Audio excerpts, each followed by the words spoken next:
Alright, this is the current print. I'm printing two towers side by side. You can see plainly there's no stringing.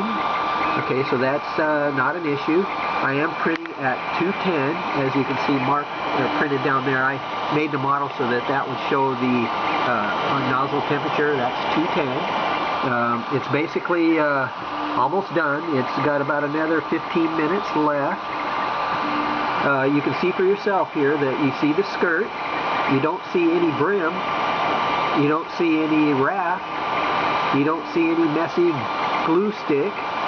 Alright, this is how I print every time. It works every time, no issue. I've been printing 3.5 years every day. This is how I do it. Right here. It's printing now, as you see it. Alright, that's just your basic, standard, run-of-the-mill print head, or hot end as they call it. Because all that's required to get filament from here to here is what you see. Right? So we got your basic hot end. That's just it. It heats the filament right down here. It has your basic 0.4 millimeter nozzle. Standard fan on both sides here. You got your cooling fan. You got your heat sink cooling fan. You have no electronic gizmo here mounted on the side. And the reason is because I use this. Alright, this is the old school tramming tool. It's a piece of paper cut to size. It's 6 inches-ish, roughly, by 2 inches. Alright, just a basic strip of white paper. That's printing paper. Alright, so we're going to go ahead and show you here positively that that is the plastic extruder that came with the printer many, many years ago. If that arm breaks, that lever breaks, don't change the body to metal. Don't go through the effort of all the fixing and calibration and adjustment and yada yada yada. Just keep the main body. There's nothing wrong with it. So if that arm breaks, just replace the arm. It's like $3, 5 minutes, and you're back to printing for another couple years. I don't see why you'd want to struggle with setting up an aftermarket extruder when this one will never have any of the same problems that a metal one does. This works. This has always worked. All right, so just think correctly, or maybe just understand what this is doing. Don't change the body, change the arm if you have to. You can buy the arm online, brand new, never been installed. All right, never been under stress. All right, we have the filament mounted right there, not up here. And the reason is because I want a more direct path into the extruder. All right, I didn't want a bunch of arms or levers or gizmos or guides to redirect the filament when I mount it right here, and it goes straight into the extruder and out. All right, we've got the standard white Bowden tube, not the blue one. Right? So people will say, oh geez, you're going to have issues with this gantry hitting way up here. No, your biggest problem is the Bowden tube right here hitting here first. That's what you need to be concerned about. There's a good 6.5 inches by the time this reaches anywhere near here. There's a good 6.5 inches off the bed. That's a very long print.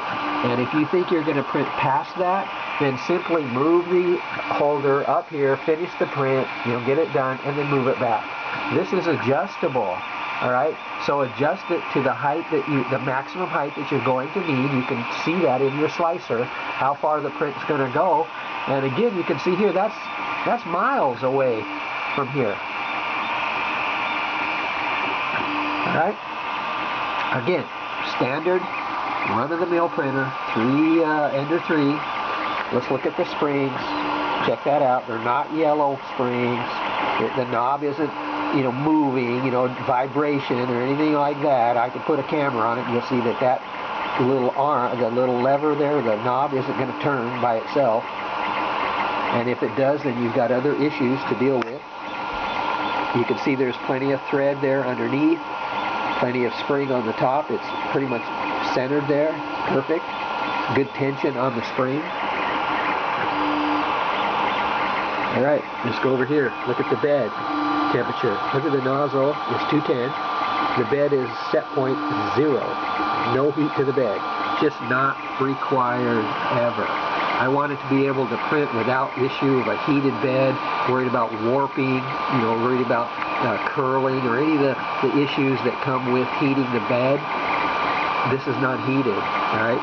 But you do have to have a known to be flat surface. That has to be known to be flat to be able to do it this way. And to be able to just use the tramming tool right here, you need to start with a flat surface. Then the electronic gizmo here, the highs and low compensator, would be useless because there'd be no highs and lows to compensate for, right? Logically. Okay. So there you go. This is coming to a close. Again, no stringing. You can see it's still printing right here. I'm not hiding anything. All right. This is printing right now as we speak. Okay, E-steps, like I mentioned, is 93. All right, no problem. All my printers are at 93. I have 4 Ender 3s, 1 CR10S. No issue. This is just your basic getting the filament to the table in the easiest fashion possible. This is the easiest way to get it from here through here, connected to here through the modem, because this is a moving part, down to the table. 1, 2, 3, ABC. All right, printing 101. All right. Don't take my word for anything, please. You don't have to take my word for anything. In fact, turn the volume down. You can see everything here. All right.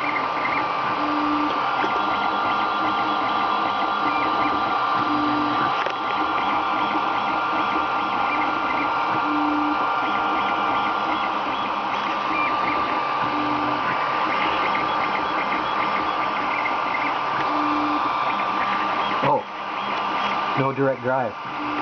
It's just not required, especially if you do PLA. If you're just doing PLA, keep the bone tube delivery right here because it works. Just learn how to properly install it and properly change the nozzle to factory specifications, and this is what you'll get. This is proof right here. Proof is in the doing. Or what is it? What's the other saying? Pictures are worth 1,000 words. Video even more. No smoke and mirrors. Oh, wait a minute. There is mirrors. No smoke. All right. Happy printing in 2023 and well beyond.